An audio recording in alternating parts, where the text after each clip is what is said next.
Today, almost every country in the world is trapped in a cycle of debt. The United States now owes more than $39 trillion. The European Union carries nearly $15 trillion in debt, while Japan is approaching $10 trillion. Even oil-rich nations and the world's strongest export-driven economies are carrying enormous financial burdens. But here's the strange part. If every nation is in debt, then who exactly are the creditors?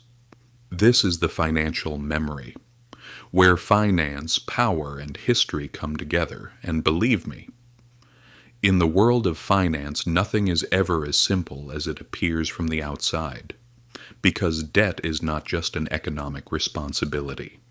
In many ways, it is one of the foundations of the modern world itself. Wars, economic crises, disasters, booms, and collapses. Much of the system we know today has been built on debt. And the strangest part is this. When you begin following the chain of debt, you eventually realize that the world is not truly indebted to one specific country or one specific group of people. To a large extent, the world is indebted to itself, but that does not mean everyone benefits equally. Today, total global debt has surpassed $320 trillion. That number is nearly 3 times larger than the entire global economy. So how did humanity reach this point? To answer that question, we need to go back hundreds of years. In 1694, England was at war with France, and the country's gold reserves were running out. To solve the problem, the king began borrowing money from wealthy merchants. In return, he promised them interest payments funded by future tax revenues. And to manage this new financial structure, something revolutionary was created, the Bank of England. And in many ways, this was the true beginning of the modern financial system. Because for the first time, a government had created a system that allowed it to spend money it did not yet possess. And in return, the merchants and investors who provided the loans received something extremely valuable, a government guarantee. This was the birth of what we now call government bonds. Over time, the same system spread across France, the Netherlands, and eventually the United States. And after a while, borrowing money was no longer seen as weakness. It became a symbol of power. In the past, nations fought wars to fill their treasuries with gold. Now they were issuing bonds to generate interest and expand influence. Fast forward to today, and debt has become one of the central pillars of the global economy. America owes over $39 trillion. Japan owes more than $10 trillion. And the debt burden of nations continues to rise year after year. But the real question still remains. Who actually owns all this debt? When people hear this question, many immediately say, America is indebted to China. And while that is partially true, it's only a small part of the bigger picture, because most of America's debt is actually held by American banks, investment funds, pension funds, and the Federal Reserve itself.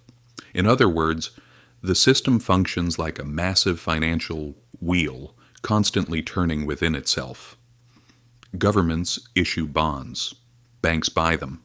Central banks create new money and purchase those bonds back. Citizens pay taxes. Interest payments flow to investors. And the cycle begins again. And this isn't only happening in America. It's happening all across the world. Governments lend money to each other. Banks finance governments. Central banks continue injecting new money into the financial system. In short, the modern global economy has become a giant debt machine built almost entirely on trust. Because in the modern financial system, the most important thing is not fully repaying the debt. It's keeping the cycle alive. Governments are not planning to eliminate all their debt. Instead, they borrow new money to pay old debt. And this system has continued operating this way for decades. Because today, government bonds are no longer viewed as simple debt instruments. They are considered some of the safest financial assets in the world. Banks use them as collateral. Pension funds invest in them. Central banks treat them almost like money itself, and strangely enough, for the system to continue functioning, the debt can never completely disappear. Because once trust begins to collapse, the entire system starts to break apart. Interest rates rise, markets panic, economies fall into crisis, and that is why the modern economic order survives largely on confidence. Perhaps that is the greatest secret behind government debt. The goal was never to completely eliminate it. The goal is to keep people believing that the system will continue working.